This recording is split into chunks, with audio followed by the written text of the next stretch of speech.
So a few months ago, I filmed this little video of me setting up my classroom. Like, here's my bookshelves and here's where I put everything. And isn't this just so fun and exciting?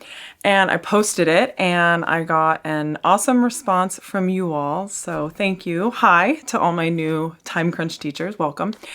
We're a little chaotic here. Anyway, I posted the video and I disappeared like a seventh grader with an unrestricted hall pass. So here I am. Hello, Marielle here.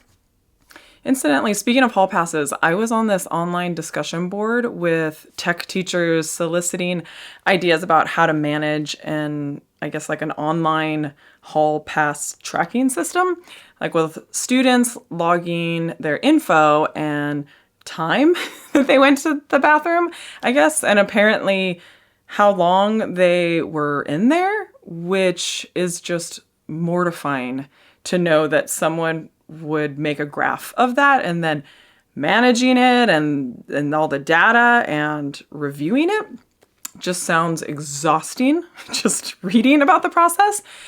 There are a good number of days that I completely forget to take roll in my own class. So if I had to track student bathroom use in a spreadsheet, I wouldn't.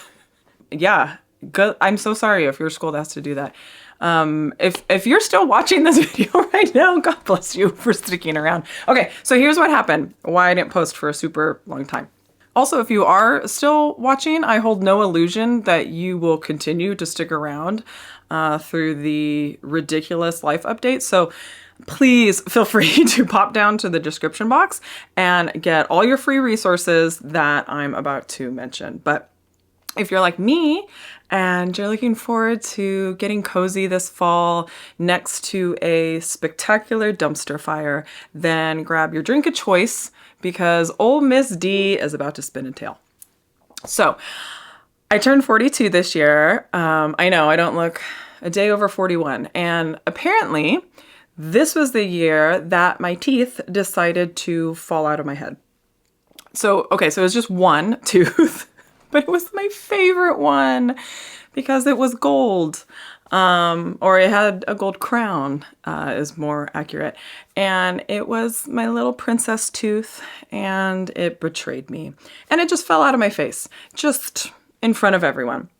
And might I add, I did not get one of those cute little box necklaces that the school nurse gives all the kinder kids when they lose their tooth at school. So that happened, and then I panicked, and all my friends tell me, don't worry, the dentist will just spackle it back on. Oh, my sweet summer child. Maybe they do for everyone else, but they do not do that when the tooth underneath looks like a science experiment. So for that, they prescribe you penicillin and tell you to go to an oral surgeon. Side note, am I the only non-equine to receive penicillin? Do they even prescribe that for creatures besides horses or dogs and cats and pets? Or is it just for me? I'm pretty sure they invented new ones after 1930. So I promise you, I went to an actual dentist who apparently dabbles in veterinary medicine. I'm just kidding. Probably. This is what I looked like after I had the tooth pulled by an actual surgeon, not a barber from the 1800s. So talking was super fun. And I definitely was not going to film a video. So I waited a few days and then everyone got sick. Every single person in existence got sick. You probably got sick too. We all did. And I was so completely sick that I lost my voice for an entire week, which was probably the best week of my husband's life. But I didn't get it as bad as Stephanie. She lost her voice during parent-teacher conferences. What do? You just stare at the people across the table from you for 20 minutes? Incidentally, if you'd like to hear what we sound like when we're not convalescing, then check out the podcast, which I will link below. Anyways, I was out sick for an entire week, a whole week. Do you know what it's like to write subplans for an entire week. I do, but I'll tell you what, I learned two things during my time of forced leisure. One, you have to follow Jenny's idea for emergency subplans. I'm trying to film this video in one take and I'm still coughing. What was I talking about? Oh, the emergency subplans. So I made a whole video about it. Check out the link, but here's the takeaway. It's super minimal effort, and by minimal, I mean like none. But you do need to start now. You need to start before you're out for a week.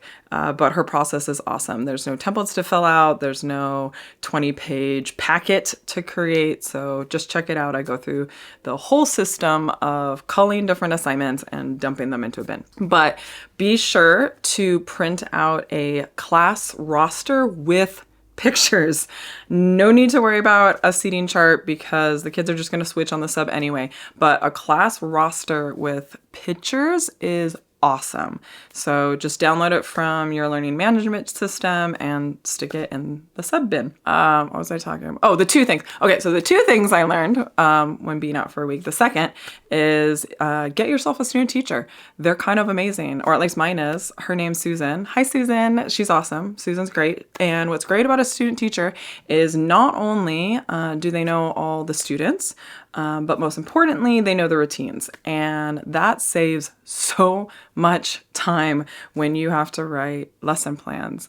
Even if your student teacher isn't your sub and they're just there assisting the sub, they can at least explain everything to the teacher and help them out. So I get that that's not a realistic option for everybody, but it turned out being great for me. So, all right, so back to love in the time of cholera. I finally get better.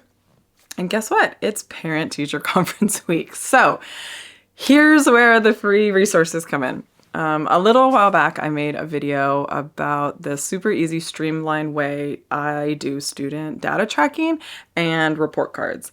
And the video goes through all the steps, and it requires the most minimal record keeping, so that during conferences, all I have to do is pull out each student's folder and use it to fill out this template.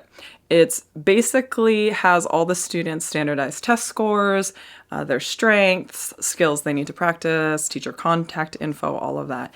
And it's incredibly useful to pull this out during a conference and just review it with the families.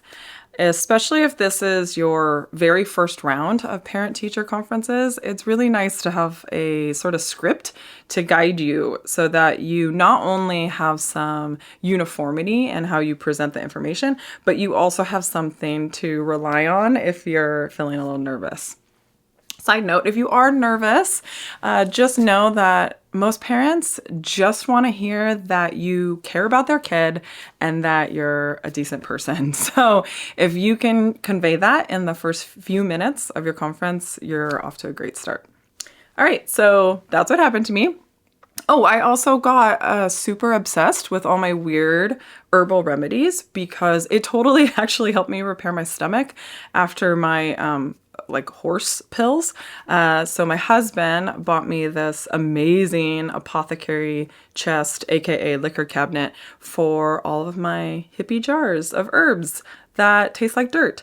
So here's what it looks like so that I can brag about what a better gift giver he is than I ever will be. So that I am now prepared going into my 43rd year on this planet with one fewer tooth.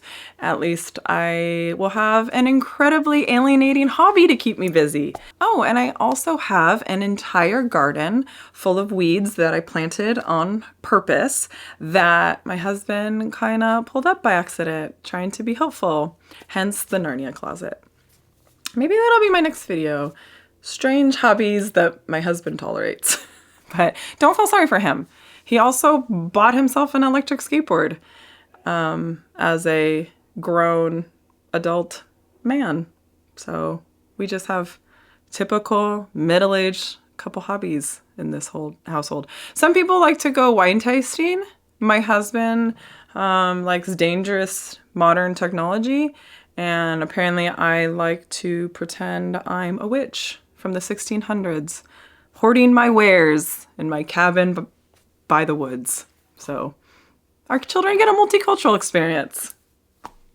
There you have it.